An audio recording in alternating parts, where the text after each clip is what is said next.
Hello everyone, welcome back to the tutorials again. So in previous session we have started with the design of rectangular short column by using SP16 charts. So in previous problem we have just analyzed the safety of the column. That means they have given the number of bars and or I can say that they have given area of steel which is used, as well as they have given the area of transverse steel which is used. They have also given the ultimate axial load and ultimate moment. We just checked the safety of the column by using the charts in SP16. It was just interpolation type of problem. So we have done the interpolation also. So after that we have found out the moment carrying capacity of that particular column. So we have taken the ultimate load as a fixed point. So based on this ultimate load we have found out the moment carrying capacity by using SP16 charts. So you can go through previous video lecture to understand this completely.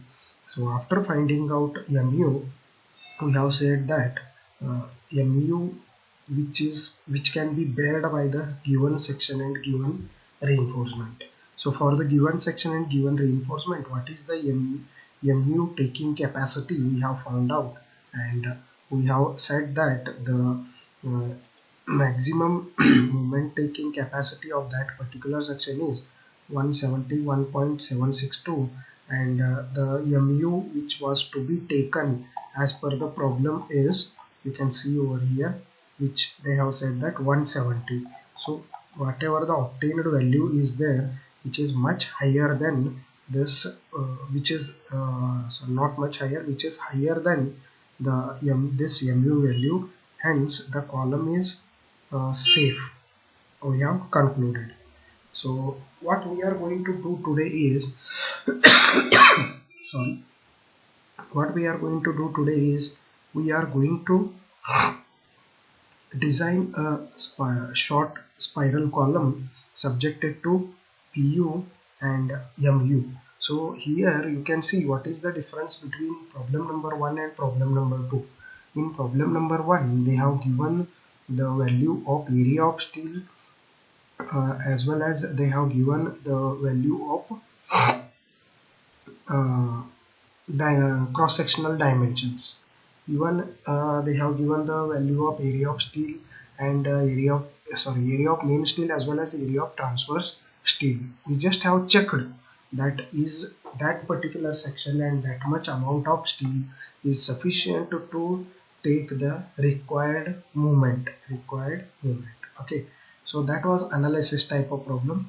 So actually, as I have said, there are two types of problems. One is analysis type of problem, in which we are just going to check whether the uh, provided are given in problem only. They will give as they have given in problem number 1. So whatever the provided given section is there, that particular section with the given reinforcement is sufficient to take the value of mu by using the value of pu.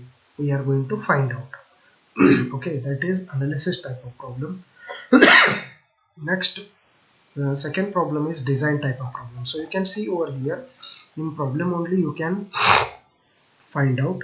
So you can see this, analyze the safety they have asked. So this is analysis type of problem. So in here you can see over design a short spherical column. So this is a design type of problem. So we'll just move on to the problem. Design a short spherical column subjected to Pu is equal to 2100 kilonewton and Mu is equal to 187.5 kilonewton meter.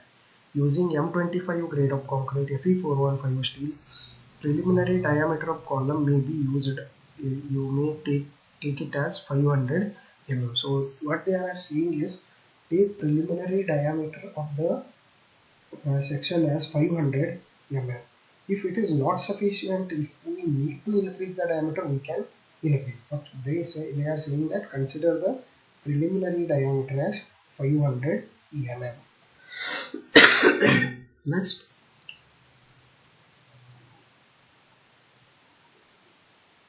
first step in solution is selection of design chart.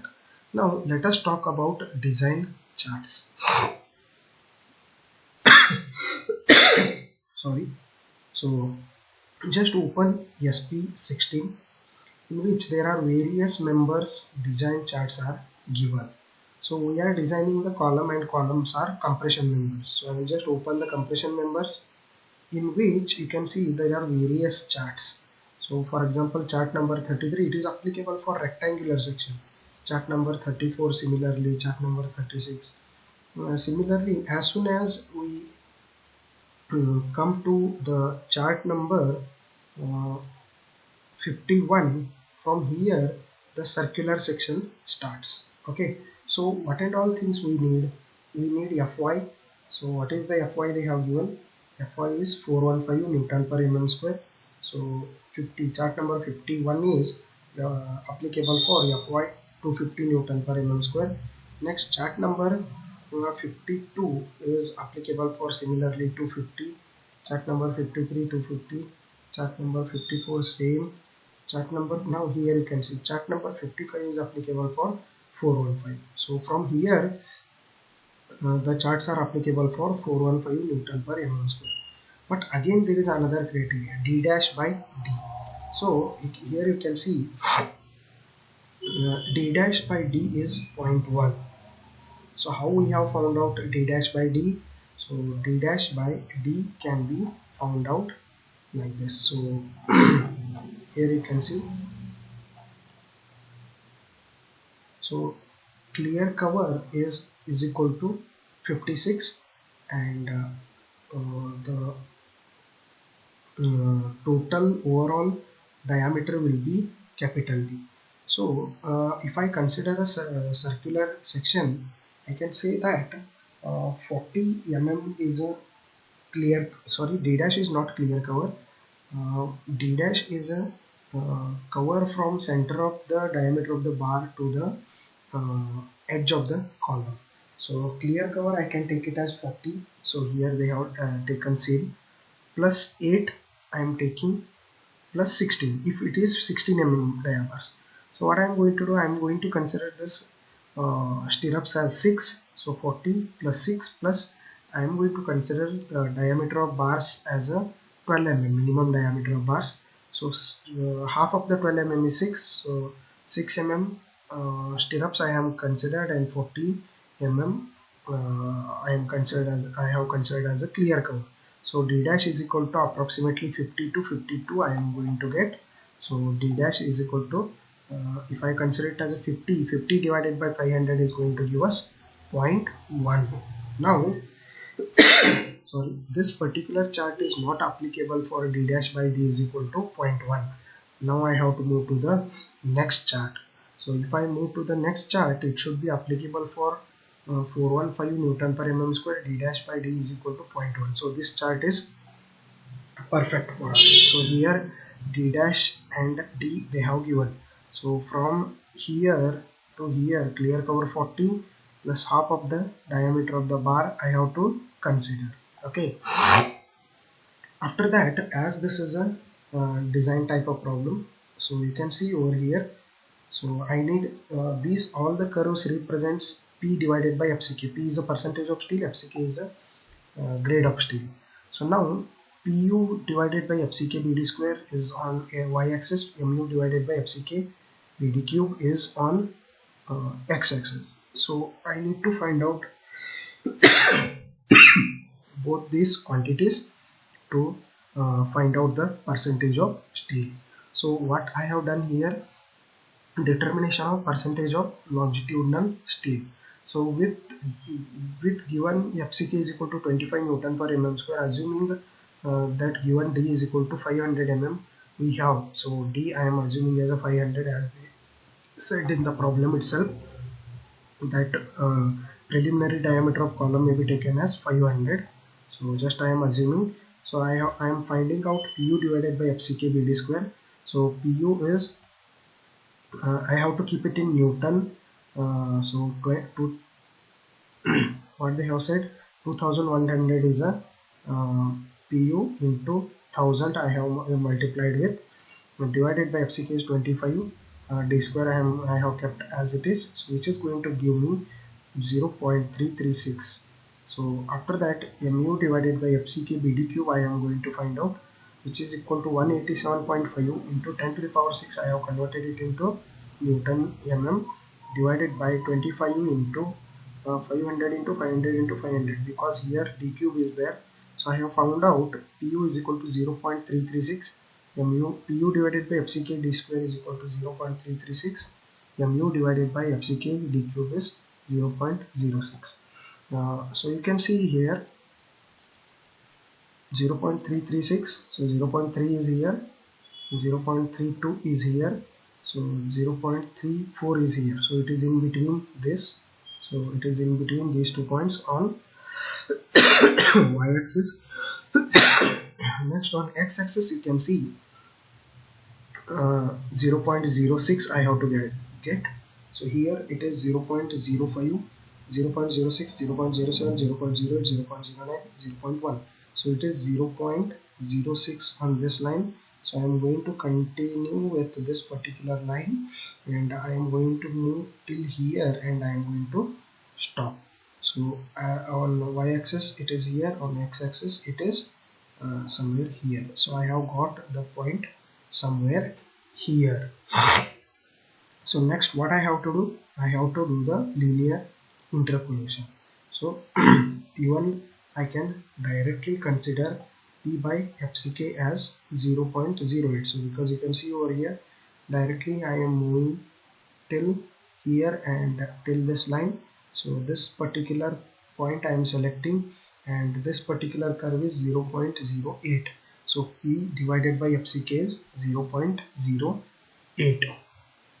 0.08 I have considered based on chart number 56. Hence I am going to find out percentage of steel. So 0.08 into FCK I am going to take on other side. FCK they have given as 25. So 2% of that I am going to consider. After that you can see I am going to calculate area of longitudinal steel. So area of longitudinal steel I am going to consider. So 2%, remember it is in percentage, divided by 100 I have to do. So 2 divided by 100 into cross sectional area of column. So it is going to give us 3928.57 mm square. So what I can say, provide 8 number of 25 mm dia bars. So pi d square by 4 you can do. So for 25 number of diameter of bars you are going to get area of one steel divided by total area. If you do number of bars you are going to get. So now by using clause number 39.4 IS 456 we are going to find out the transverse reinforcement. Now finding out the transverse reinforcement